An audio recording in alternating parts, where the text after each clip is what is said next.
Mesiac marec je obdobím prebúdzania nového života.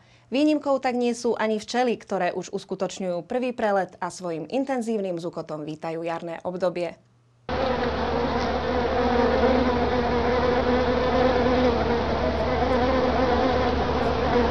Aj napriek tomu, že jar ešte mnoho živočíchov neprebudila, vo včelom úli to v týchto dňoch na zimný spánok rozhodne nevyzerá. Včely vylietajú tak zhruba pri 12 stupňoch. No niekedy sa môže stať, že ich to moc tlačí, lebo ona celú zimu včielka nevyjde, má to len v sebe.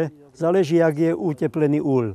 Kedy im to prehreje tie steny a kedy včelky zistia, že už je vonku tak teplejšie, tak potom už idú von. Včely potrebujú zimný prelet. Včelstvo si pri znižovaní vonkajšej teploty začína tvoriť zimný chumáč, pomocou ktorého si reguluje teplotu a vlhkosť v úli. Tu je teraz už ten chumáč trošku rozlezený, už není taká zima, lebo v zime ich vôbec na skle nie vidieť. Čím tesnejšie sa dajú do chumáča, tým ľahšie si tú teplotu udržia. Včela prezimuje až, by som povedal, skoro ako neživá. Ona stuhne, lebo je tam menej ako 12 stupňov. Rovnako ako my, aj včely tvoria ucelený organizmus, pri ktorom dôležitú rolu zohráva včelia matka. Každý úl, ktorý akú má matku, také doniesie potom aj výnosy, hoci veľa do toho povie aj počasie. Čo rok, tak je to počasie nejaké také nestabilnejšie, takže to neprospieva včelám. V zime so včelami není skoro žiadna robota. V jeseni sa musia dobre zakrmiť, preliečiť, lebo teraz je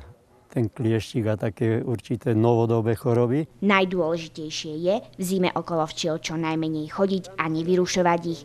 No a najviac práce začína pre včelára práve na jar. V prvom rade vymetiem im to, vyberiem podložku, podľa nich včelár zistí, ako tie včely zimovali, aký silný bol ten chumač, ten roj. To je v každej rodine individuálne.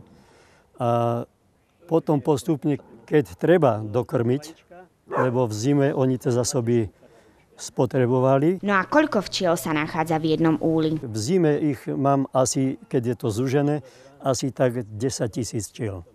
Ale v lete to ide 50-60 000 včiel je v jednej rodine, v jednom úli. Ako sme sa presvedčili, včely sa dokážu dokonale prispôsobiť vonkajšiemu prostrediu. Teraz je len dôležité, aby čím skôr prišlo teplé obdobie. Včielka v lete žije veľmi krátko.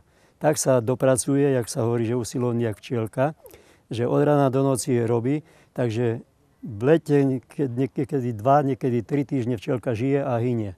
Za to musí byť obnovenie toho množstva také veľké, že matka kladie až 2000 vajíčok denne.